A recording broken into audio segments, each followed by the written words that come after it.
Hi, this is Mr. Gideon.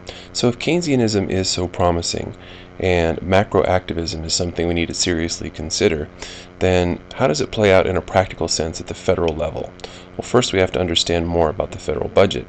Here are some actual figures from 2008. On the left-hand side is essentially money going out of the federal government, and on the right-hand side is money coming in. Now at the bottom of each of these pie graphs, you'll also notice that there is a cluster of synonyms that you need to memorize because I'm going to use them interchangeably, and even more importantly on the AP exam, you don't know which of these terms they're going to use at any one part of the exam. On the left-hand side then is spending by the federal government in 2008. It's also known as expenditures. Sometimes it's even referred to as outlays. On the right-hand side is taxes or tax revenues or even receipts. But below each of these pie charts, you'll see some key terms that have been defined for you, and you've probably heard a lot of these terms in the past at some point in passing, and you might have said, so what exactly is Medicaid? What is Medicare? They're listed there below for you. But a really important piece of your understanding has to include income tax structures. An income tax structure can be progressive, where the tax rate increases as a person's taxable income level rises, and that's the kind of tax structure that we have currently in the United States. You could also have a proportional income tax structure where everybody pays the same percentage. It's also known as a flat tax, and periodically when politicians run for office, particularly the presidency, this concept will resurface. They'll say we need to simplify the tax code, and I propose that there's going to be a flat tax that no matter how much you make, you're going to pay 23%, for example, or 30%, or 15%. So that's a proportional income tax. And then a regressive tax would be where the tax rate decreases as a person's taxable income level rises. So as I said before, the progressive income tax is what we have in place.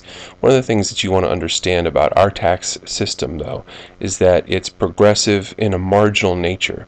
So you probably know already that the more money you make, generally, the greater chunk that you pay to the federal government in income taxes. Same thing with regards to state taxes where they prevail. Not all states have state income taxes, but California does. Getting back to the federal level, though, if let's say they have what you call tax brackets in place, and that's exactly what they have, then what they say is the first, let's say 15% of your income, if it's below 50,000 or from 15 to 50,000 will be taxed at that tax rate, and then each additional dollar over and above that you earn will be taxed at a different rate. And perhaps if you get all the way to the highest tax bracket, whatever chunk that goes over that certain threshold that would qualify you for that would be taxed at the highest rate. So not all dollars are taxed equally. If you can visualize the people that would be considered middle class or even wealthy as they try to calculate how much tax they owe the federal government. So that's something you want to keep in mind. A couple of other key terms here: budget deficit, surplus, or balance. So if you're thinking about the two sides, money going out and money coming into the federal government, if government expenditures are greater than tax revenues, the federal government runs a budget deficit. That's what we call a deficit. If the government expenditures are less than tax revenues, then that's known as a budget surplus. And if government expenditures are equal to tax revenues, that's a balanced budget. Another example, another case in point would be 2003. The federal government, like it has for so many different years in recent past, ran a budget deficit. In that year it was $376 billion. The federal government finances the budget deficit with borrowed funds. Because you might ask yourself, so how do they do this? How do they spend more than they bring in tax revenue? Of course, they borrow it. Just the same way as an individual like you or I would spend more than they were bringing in. Now, it happens differently. It's a different mechanism. They don't have a credit card, for instance, and they don't go to a bank and say, please, can we have a loan for several billion dollars worth. What the government does, not just at the federal level, but at state and local levels, is that they issue bonds. So if you've bought a bond, or perhaps you've had a family member, let's say, buy you a bond as a vehicle for savings, maybe to use for college education, and then what they did was not necessarily buy something, even though that's the everyday terminology that we would use, but they loaned the government money. And there was an agreement based on that $50 bond, that $100 bond, whatever the terms were, that the government was going to repay that debt with interest by some date in the future. We call that the maturity date. So that's how the federal government runs up this ongoing debt and finances budget deficit. You're probably aware, some of you at least, that Americans aren't the only people that buy government bonds. When the government says we need to spend more than we're bringing in, a lot of our public debt is held by people in other countries, China most notably. Most economists say that the increased federal borrowing due to larger budget deficits increases the overall demand for loanable funds and shifts the demand curve for loanable funds rightward in that market. Ceteris paribus, then the real interest rate will rise. And I just want to plant the seed for what this would mean for us later. And so if you were to pick up your stylus and follow along briefly, and I'm going to kind of just do this very quickly, you would see the implications of borrowing in the loanable funds market by the federal government.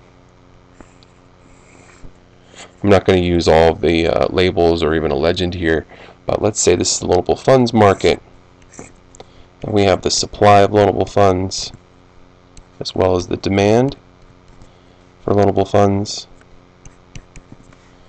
Over here, as you know from our previous exercises, the real interest rate, and then we have the quantity of loanable funds. And if we start with an equilibrium that's there, and the federal government comes into this loanable funds market, there's a lot of different ways that people take loans for money that's more than a year. If you remember, the maturity, the term of loan for loanable funds market is more than a year, and that's typically the kind of bond that the government issues. These aren't the only kinds of bonds that they issue, but typically they're more than a year. That might be 10-year bonds, 20-year bonds. There's a whole bunch of there's a variety of federal government bonds, also known as treasuries, that they issue. But it all is a part of this open market. And so if the government says, okay, what we're going to do is we're going to issue bonds, or in other words, we need to borrow money to finance this deficit spending, then which curve is going to shift? If they act just like one of us in this market where loanable funds are available. Correct. The demand for loanable funds. The government is increasing the demand for loanable funds. They need loanable funds. So it would look something like this, where the demand for loanable funds increases. We have a shift in that curve to the right, and of course a new equilibrium rate. And the most important part of this whole exercise is to see that is going to increase real interest rates in this market for everybody. And that has real implications for people that need to take long-term loans. It just became more expensive for them. We'll come back to that later. So what about government spending in the United States and how it compares to other industrialized nations? Well, here are some recent figures. So you might find this interesting, our government spending and how much it recently exceeded government tax revenue compared to Japan, Canada, France, and Sweden.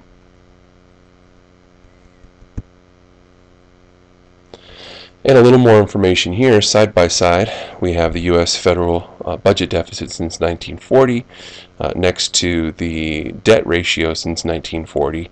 And so, typically this is what we do. We talk about these two concepts of the deficit and the debt side by side, but understand they are not the same thing.